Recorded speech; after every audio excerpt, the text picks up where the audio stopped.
안녕하십니까, 임기울사입니다. 이번 영상에서는 기울사 답안 작성 방법에 대한 예시를 소개해 보겠습니다.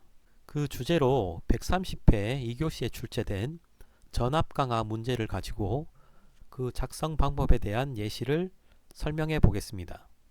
우선 물어보는 항목이 크게 두 가지가 있습니다. 전압강화 계산 방법의 종류, 두 번째, 전압강화식을 등가회로 및 벡터도로 설명하시오. 이렇게 크게 두 가지 항목을 물어보고 있습니다.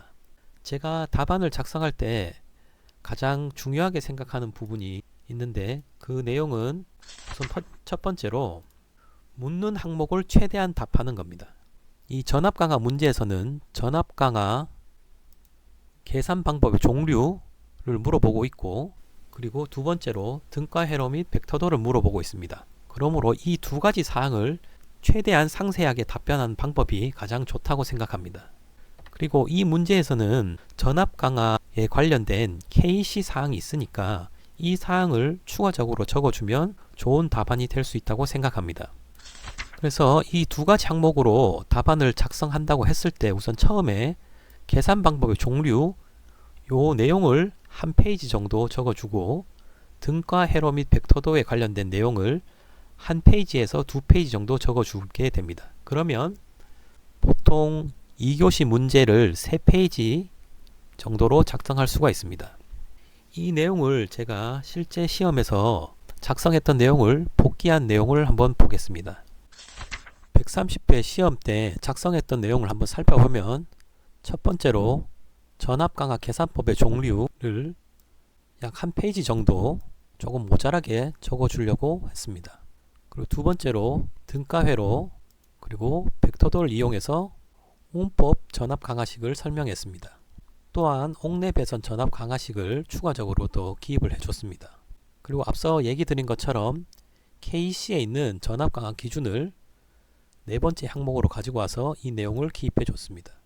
이렇게 크게 네 가지 항목으로 구성을 했고, 이 네 가지 항목으로 3페이지 분량을 만들었습니다.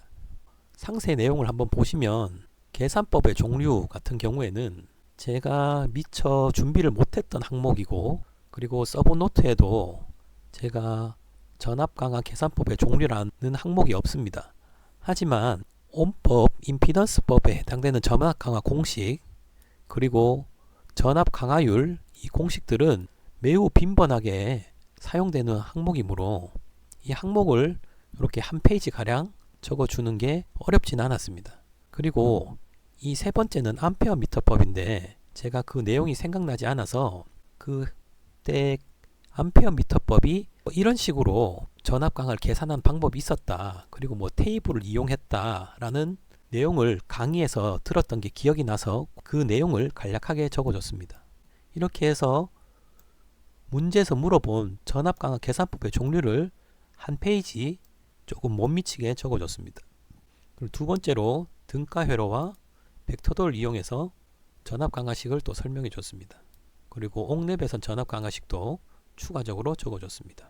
그리고 KC 사항도 추가로 기입해서 좋은 구성이 될 수 있었다고 생각합니다. 이렇게 적은 답안에서 조금 개선해야 될 사항은, 우선 요 그림에 있는 각각의 X축, Y축에 있는 각각의 값들을 이 그림에 조금 더 상세하게 기입해 주고, 이 그림을 조금 더 정확하게 그리면 더 좋을 것 같습니다. 그리고 전기 방식에 따른 계수도 2, 루트 3, 1이라고 표기하는 것보다는 표를 만들어서 적어주면 더 보기에 좋을 것 같습니다. 이렇게 답안을 작성해 보면 저는 이 시험에서 49점을 받았습니다. 합격 수준의 점수를 받을 수 있었는데, 합격 수준의 점수를 받을 수 있었던 가장 큰 요인은 문제에서 물어본 전압 강화 계산법의 종류를 최대한 많이 적으려고 한 게 중요했고, 그리고 마지막에 KC 사항을 추가적으로 기입해서 합격할 수 있는 점수인 49점을 받은 게 아닌가라고 생각하게 됐습니다. 시청해 주셔서 감사합니다.